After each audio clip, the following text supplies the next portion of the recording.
can never hate or shame yourself into changing.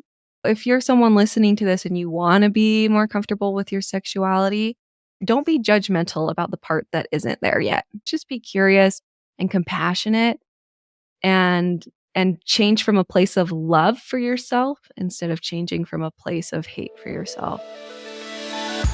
You're listening to Get Your Marriage On, the fun and spicy podcast bringing you new tools and fresh ideas so that you can be the sexiest couple you know.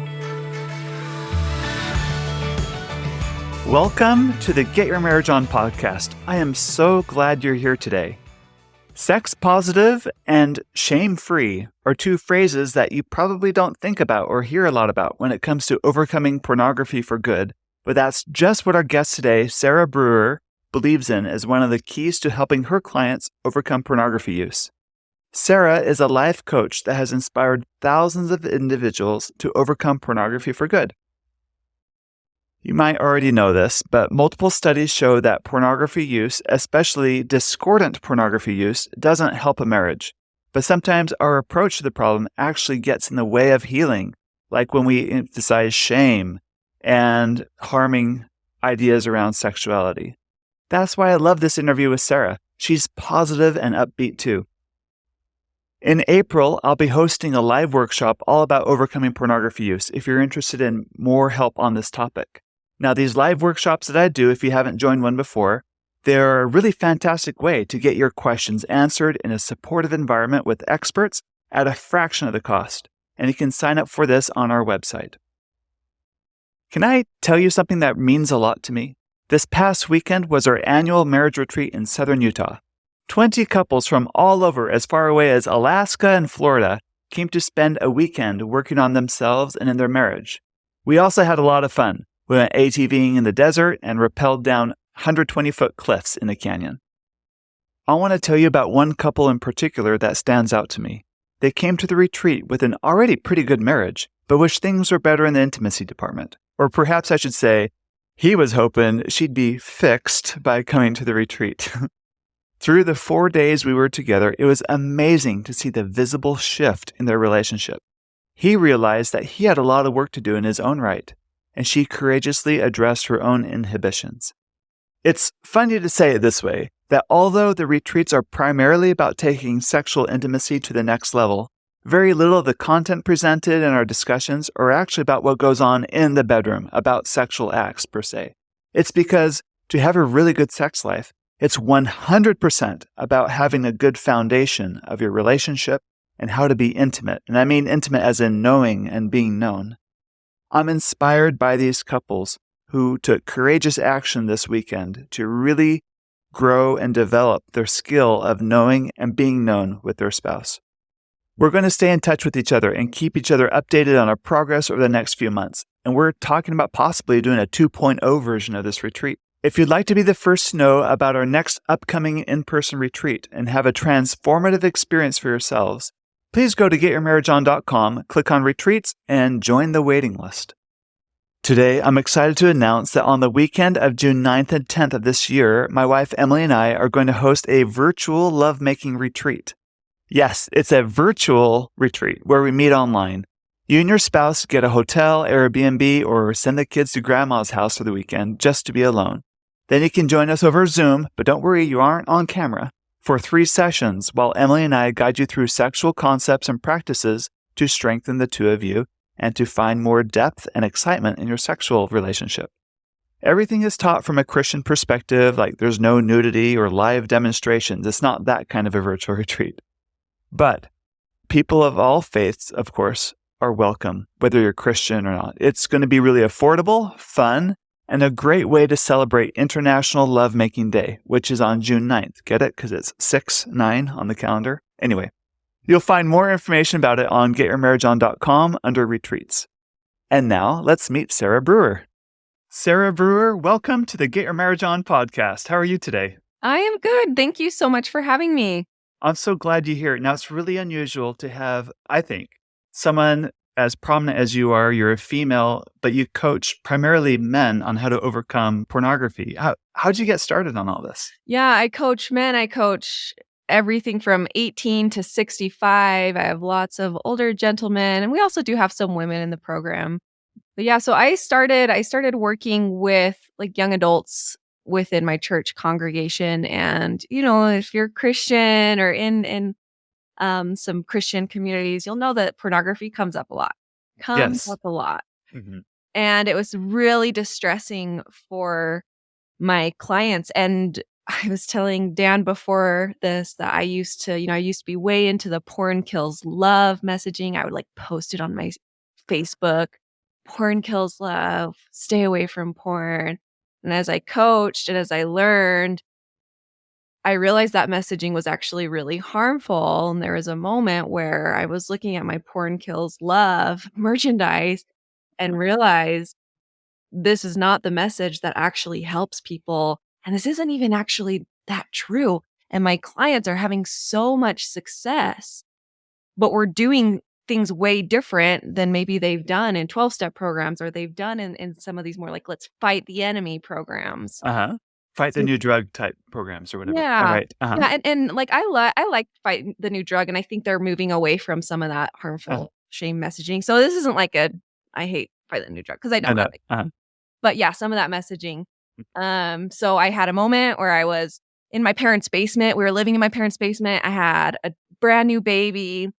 My husband was starting a business. I was starting a business. We had no money. And I just had this moment where I was like, I have to coach on porn. I have to. Like, this is my calling. It was like a God thing for me. Like, I just felt it there in my parents' basement on the table. Like, oh, my brand new baby. Like, or no money. Okay, are we gonna do this? We're gonna focus on porn. Yeah, we are. Scared out of my mind.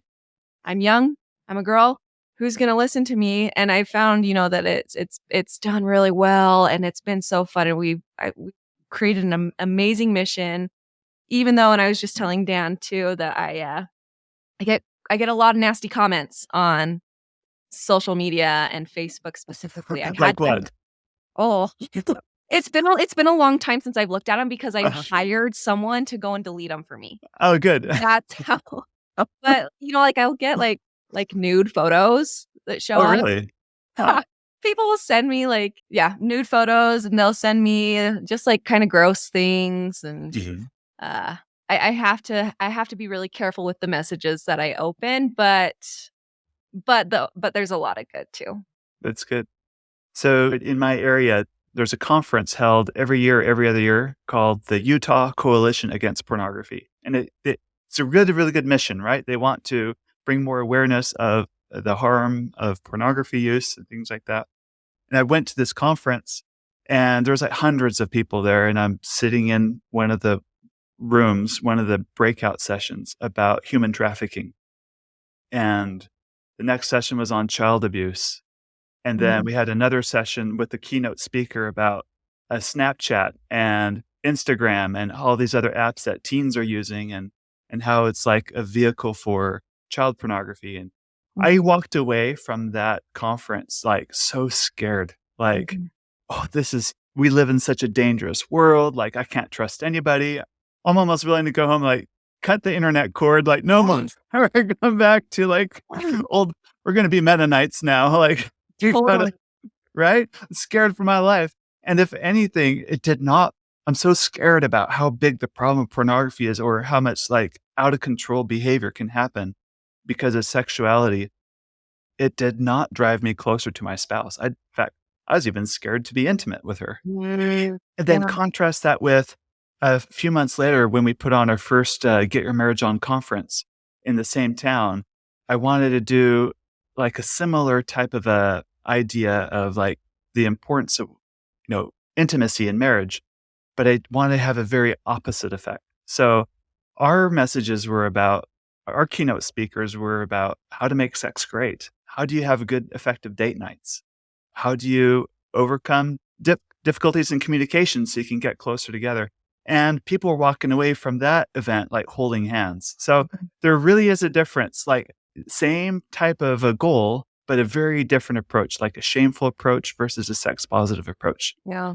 So, what do you see in your work where you help individuals the most with their success? Is it more of a fear based approach or more like a sex positive approach? What? What have Yeah, you it's seen? very sex positive. So my tagline line is shame free and sex positive, and we Uh, incorporate that into everything, and not just because like we want to like feel better, but truly because you can make so much more progress in quitting porn if you have a shame free and sex positive lens than if you have a fear based lens.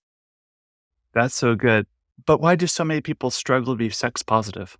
Oh, because of what we've been conditioned and taught about sex. And I mean, I think about growing up in a video I saw as, a youth in my church was maybe you saw this one where like one screen, it's like the man looking at a computer in a dark room, and the next scene is his wife leaving him. And like just messages over and over and over and over and over again that sex is scary, sexual urges are scary. We can't trust ourselves, we can't trust our bodies, we can't trust our urges. And just, I mean, and people are doing their best, right? People are doing their best, but now we know a lot more about thoughts, about mindfulness, about how to manage urges. It's not something we need to be afraid of anymore. Mhm. Why do people keep preaching the fear message? I think it's they just don't know better and they haven't experienced anything other than the fear messaging. So one of my big things is willpower. We Mhm. teach our clients how to get out of willpower. And this is the only thing that people know how to manage urges who are teaching the fear shame techniques is willpower. Now what They're white happens? knuckling it, so to Yes. speak. Uh-huh. Yep. Yep. White knuckling it, pushing it down, pushing it away. What that does, because the idea here is there's either willpower, gotta white knuckle it, or we're just gonna give into it. And this is like a pendulum that I see a lot of people swing back and Mhm. forth on is willpower, willpower, willpower. We can't do that forever. Oh, I'm exhausted. Give into it. What Yes. happens with the willpower is it makes it stronger. It's like holding a beach ball underwater. When we hold a beach ball underwater, it pops up. And so yeah, it's really scary because when we willpower it, we don't have control over it, and it's limited, and we don't really know what else to do. We just swing back and forth, swing back and forth. So that's my first thought about why people still teach that. That sounds exhausting. What's a Yeah. better approach? It is exhausting. There's a third approach. Okay. So number one, there's willpower. Number two, there's just giving in. And then there's number three, which is a mindful approach. I call this like sitting with the urge, processing the urge. Mm. So it's allowing, and we learn how to do this. We're learning how to do this with emotion, right? I have two toddlers and we watch Daniel Tiger. And Uh-huh. Daniel Tiger teaches this to the kids. He says, when you feel so mad that you want to roar, take a deep breath and count to 4. 1, Uh-huh. 2, 3, 4. And so it's this skill of letting that emotion be there. We Mhm. don't need to make it go away.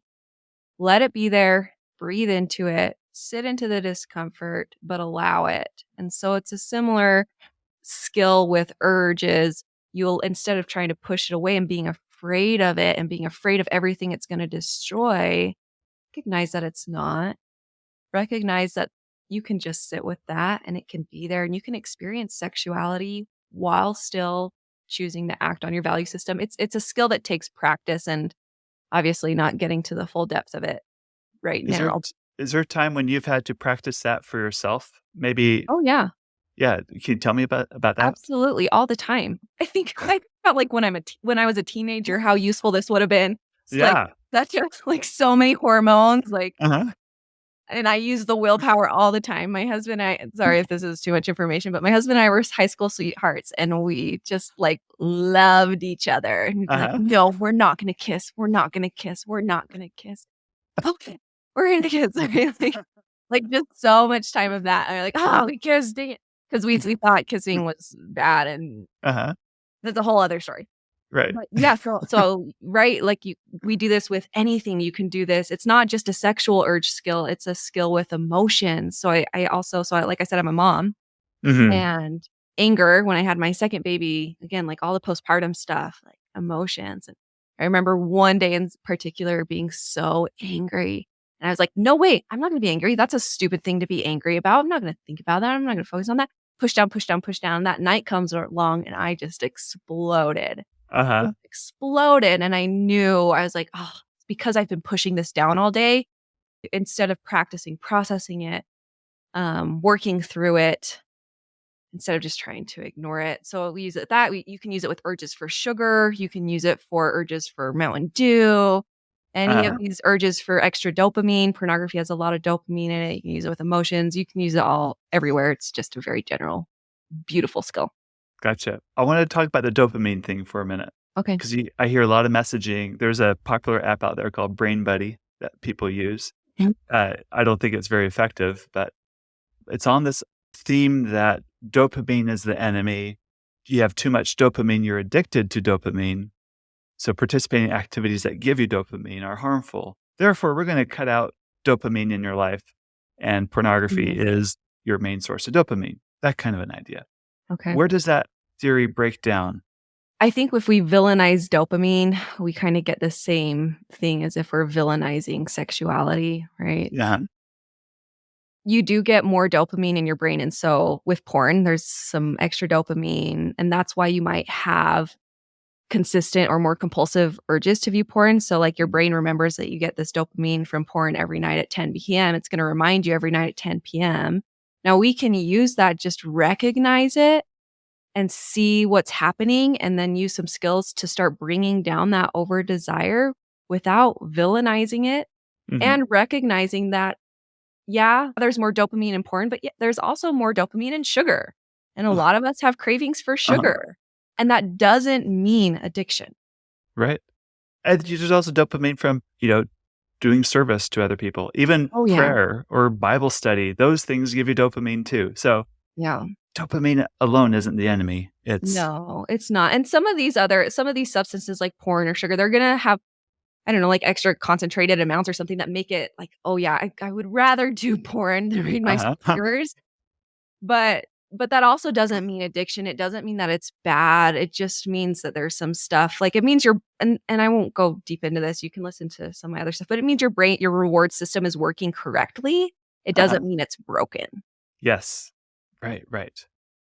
Okay, we talked about the pendulum swinging a bit, Mhm. and I want to talk about people that maybe they don't use pornography or pornography is not part of their past, but still it's the same coin but the opposite side where instead of the indulging, they're more in the shutting down, not addressing, Yeah. not developing their sexuality and thinking that's a more morally superior position. Yeah. For example, I'm coaching a client where the couple, the their marriage is fantastic. They've been married a very long time. They're really good friends. They parent well together.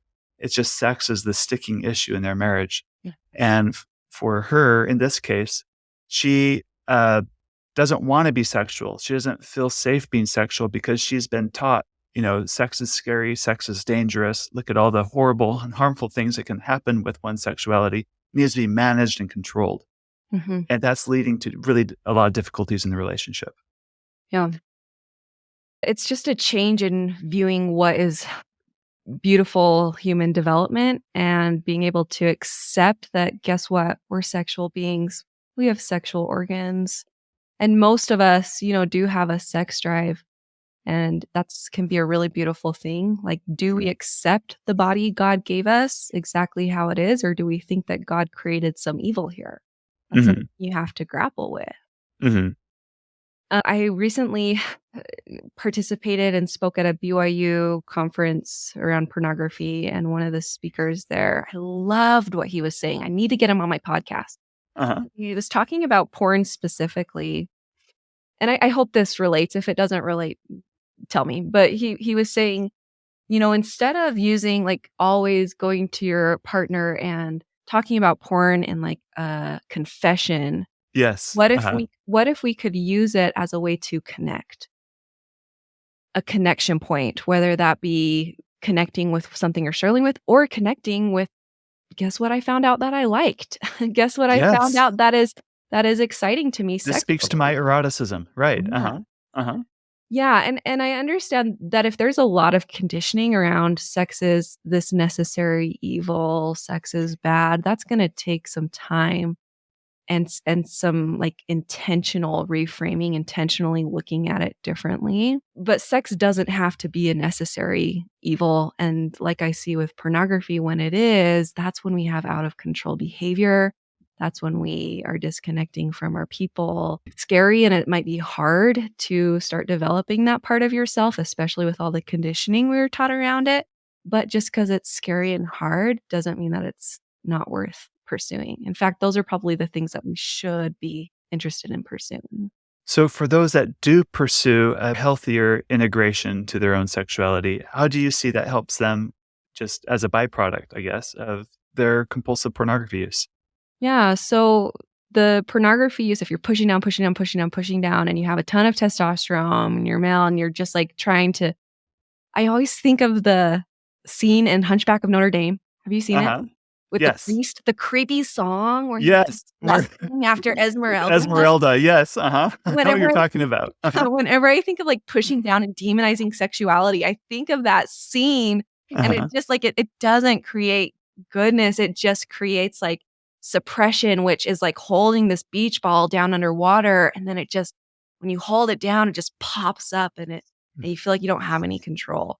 So once you Mhm. can start to accept your sexuality, and I can talk here for a moment about the difference between physiology and morality, because this is a really important point for people who have maybe more conservative views around sexuality, which is a really beautiful thing. There's a difference between physiology, so what your body is experiencing, and Uh-huh. morality. Physiology are those like hunger cues, being tired, and sexual urges. It's just normal, natural body responses. Mhm. Sexual urges fall under physiology. They're normal, natural body responses. Now, morality is what we do with those.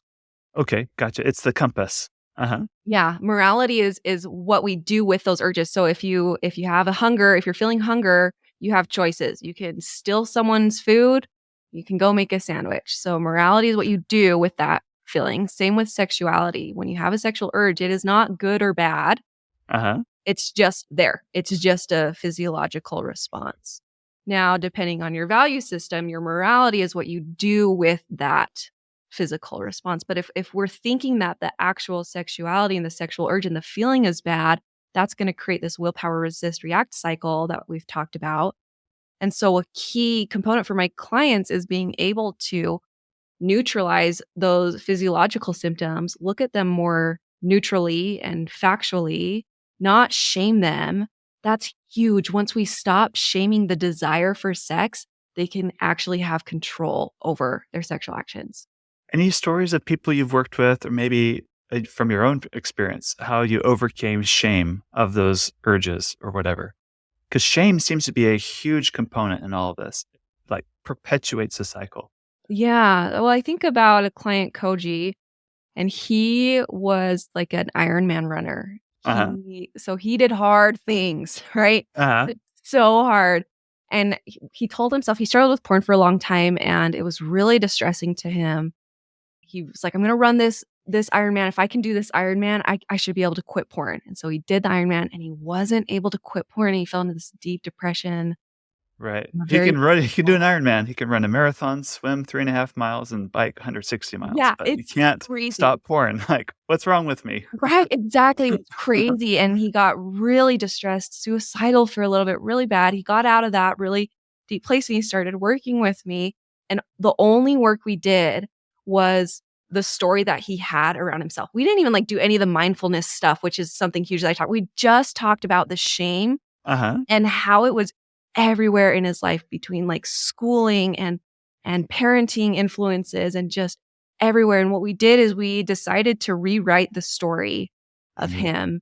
And simply how we did that is just session after session, we would look at the story he had about himself, look at the facts of that story, and then look at like the thoughts and what he was interpreting that story to be. So anyways, I'm not gonna get too much into the process, but we just did this work rewriting his story about himself, changing the shame story, and Uh-huh. he was able to quit, and he's had so much success and such a beautiful experience just from rewriting all the shame that he had about himself. That's so good. Now, it doesn't have to be about pornography use. There's those that are just shamed to be sexual, period. Yeah. Like that couple that we talked about earlier where she's scared to be sexual. How do you help someone like that instill a more sex positive view about themselves in that? Well, they have to be willing to look at it differently. Yes. That's the hard part. And so, if they are, it's just questioning, recognizing, questioning, and being willing to change those thoughts.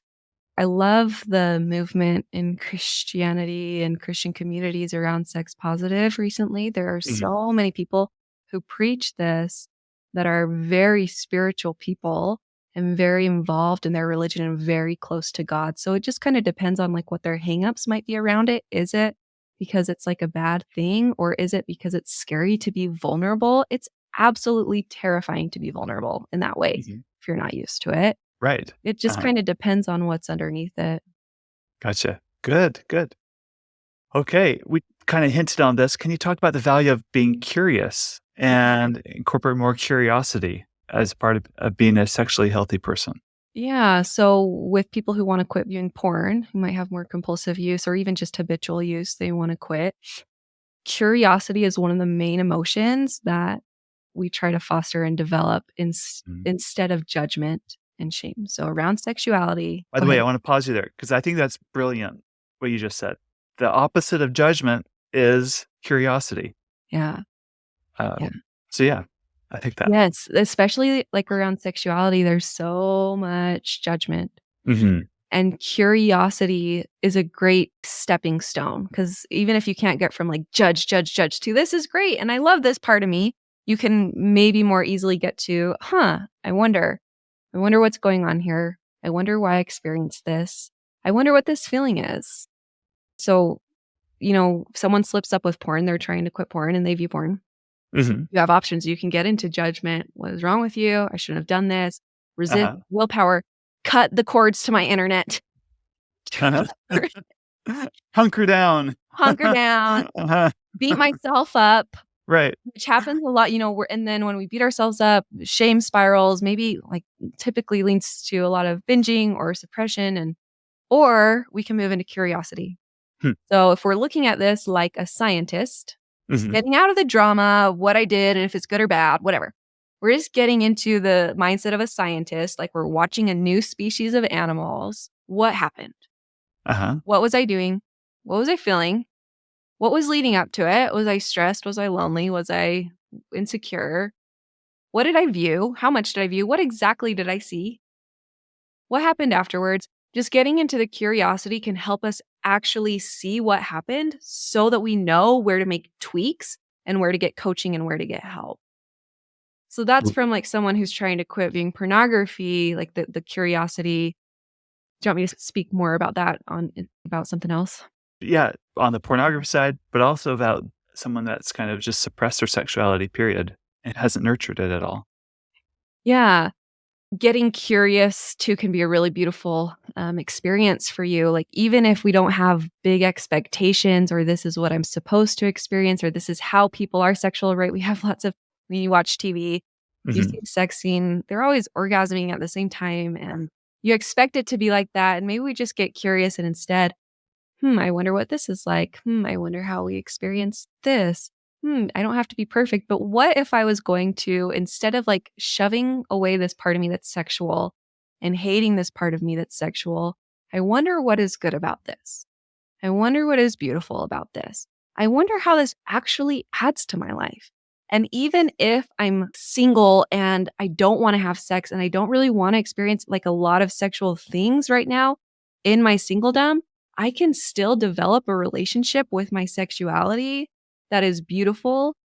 Sexuality is also just energy. It's creative energy. Is there a way that I can like use this creative energy to create the life that I want? How can I create a really beautiful life with this sexuality instead of just trying to push it away and always being afraid of it?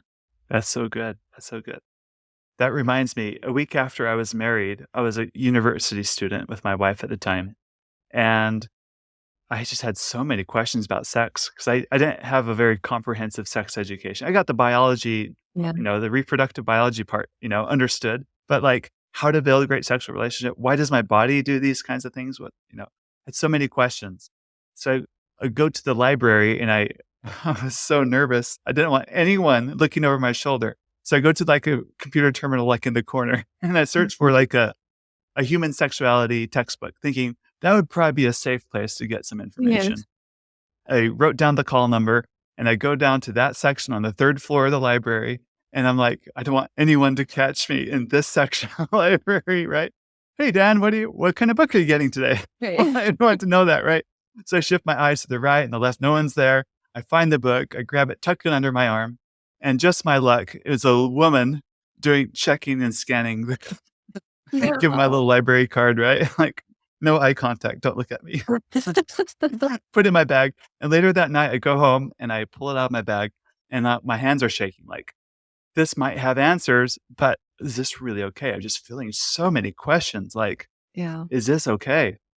I start, like, flipping through the book, and there was, like, an illustration, like a line drawing of a man and woman having sex in, like, I think it was a 69 position or something like that. And I freaked out like, this is pornography. And I slammed the book shut and I returned it the next day and I didn't get any of my questions answered. And No. I figured it was better for me to go through life without answers to my questions than to like really go through the discomfort. Of course, I got over it years later. It took me 13 years, but like it's about being curious. And I think if we approach curiosity with this question in mind, is there any goodness in this? Or how can this bring goodness to my life or to my spouse or to the world around me?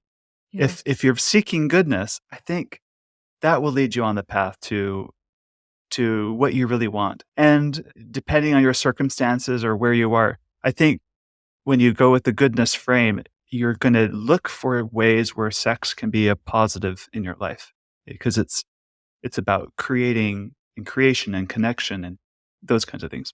Yeah, beautiful. And I think it's really empowering to realize, guess what? We don't have to be perfect. Yes. Yeah. Like the goal here is to grow. And sometimes, like maybe, I don't know, if we're really afraid of looking up stuff, maybe you do see stuff and you look stuff up, like you're not going to be ruined Right. or Right. no, Right. we get to learn and we get to grow. Mhm. And God's okay with that. Yes. We don't seem to have that problem when it comes to, I don't know, finances Yes. or Right. learning the piano, right? Yeah. Except sex seems to be its own category. And I Yeah. don't know why we treat it that way. Of course, there's moral implications to that, but like there's too much of that negativity around that category. But it's okay for every other category. Yeah, such a Mhm. good point, such a good point, and I think it really is people not knowing how to control emotions and how to control feelings and urges, which is why mindfulness is such a beautiful skill that we have now that can give us confidence to explore, because we know that no matter what, we can handle whatever comes up. Yeah, great. Let's talk about mindfulness skill briefly. Sure. Because I think when people hear that, they think like sitting in the lotus position, like with the Headspace app or, humming while they meditate. But I don't think that's exactly what you're talking about. Yeah, when I say mindfulness, I'm just talking about the general skill of letting emotions come in and out. And so I typically have like a picture that I'll show of some guy with emotions coming in his body and coming out his body instead of us holding emotions down and pushing them away. And you can do this, you can learn this really well through meditating, but you don't have to. I mean, you can be mindful while you're washing the dishes. So, washing the dishes, oh, I'm noticing, oh, my body feels a little bit off. It feels tight. What is that? Oh, it's stress. Okay. Instead of, oh, I'm not going to feel stressed.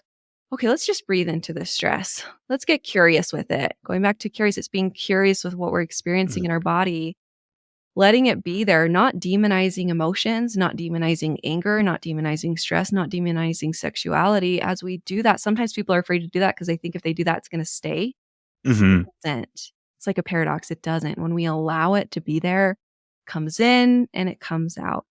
When we don't allow it to be there, that's when it gets stuck. Love that. That's so good. Okay. Any last words of advice to someone listening to this episode today where they themselves really struggle with some sex positivity in their life, whether it's manifesting itself through shutting down their sexuality or Mhm. indulging in pornography use or whatever, for example? Yeah, I think my biggest advice is just that you can never hate or shame yourself into changing. Ah, right. It might work short term, but Yeah. there's no long term benefit to that. No. No, not at all. And so if you're someone listening to this and you wanna be more comfortable with your sexuality, don't be judgmental about the part that isn't there yet or where you think you should be or what you think you should be doing. Like, let's just be curious. and compassionate and change from a place of love for yourself instead of changing from a place of hate for yourself. That's going to make the biggest difference, especially, for people who are wanting to quit porn, really around anything. But of course, I see that often because it's what I do. Sara, that is fantastic. This has been a really good interview. Thank you for sharing your wisdom with me and with everyone. Oh, thank you for having me. It's so fun. What's the best way for people to find you? So I have a podcast, Overcome Pornography for Good. I also have a free masterclass. It's kind of like the best of the podcast in a short form. If you want like a short hour-long class, you can sign up for that. sarabrewer.com/masterclass. It's free. And then at the end, it talks about how to work in my program. If you want like some professional help in a program, you can find the information at the end of that video or on my website. Excellent. Very good. Thank you. Thank you. We hope that you enjoyed this episode of Get Your Marriage On. And if you did, we would love it if you would take a few seconds to give us a rating on iTunes and to share the show with your friends. They'll thank you for life. Once you've done that, you can head over to getyourmarriageon.com for more resources about today's topic and to download our amazing marriage apps. Now go get your marriage on.